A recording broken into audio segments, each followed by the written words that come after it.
So Allah Almighty has given us beautiful instructions in this revelation. There is a verse that's repeated a lot that we should be speaking about often. And when we reconnect with this particular verse, we will realize it encompasses almost the whole of our lives. What is this verse? It is verse number 90 of Surah An-Nahl, where Allah speaks about Himself. And as a result, He wants us to learn these qualities. Inna Allah ya'muru bil adli. It is an instruction. So He's talking about Himself. What does He instruct? Allah instructs the following. So Allah speaking about what His instruction is. Now here are qualities He wants us to learn from. He wants us to obey because He is saying, this is my instruction. The first thing He says, al-adl. Allah instructs justice. Allah instructs that you are just. Justice at the beginning with your Maker would ensure that you worship Him alone. No one besides He who made you deserves to be worshipped.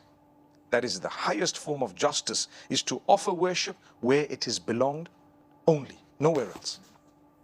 But by extension, justice refers to everything else to do with what is right and wrong, what is fair and balanced, judging between people. In a matter, you need to be fair, you need to fear the Almighty, and you need to be unbiased.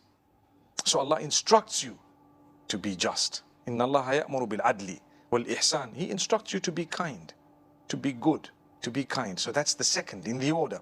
You are just, and then you are taught to be kind. Wa ita'i dhil qurba.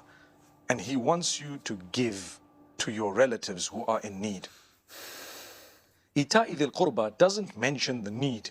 It just mentions giving the relatives. But what's understood is, yes, exchanging gifts may be one thing, but more importantly, when people related to you are in need and you have a little bit excess from what you need, Allah expects you to reach out to them and give. Don't be miserly. Why? Because Allah gave you what you have. In the first place, He wants to see, do you give others in need? And Allah Almighty thereafter says, وَيَنْهَا عَنِ الْفَحْشَاءِ وَالْمُنْكَرِ وَالْبَغِي. Allah Almighty prohibits. He has warned us through a prohibition of three things.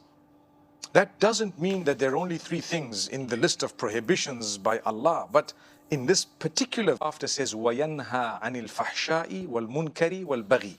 Allah Almighty prohibits. He has warned us through a prohibition of three things. That doesn't mean that there are only three things in the list of prohibitions by Allah, but in this particular verse there are three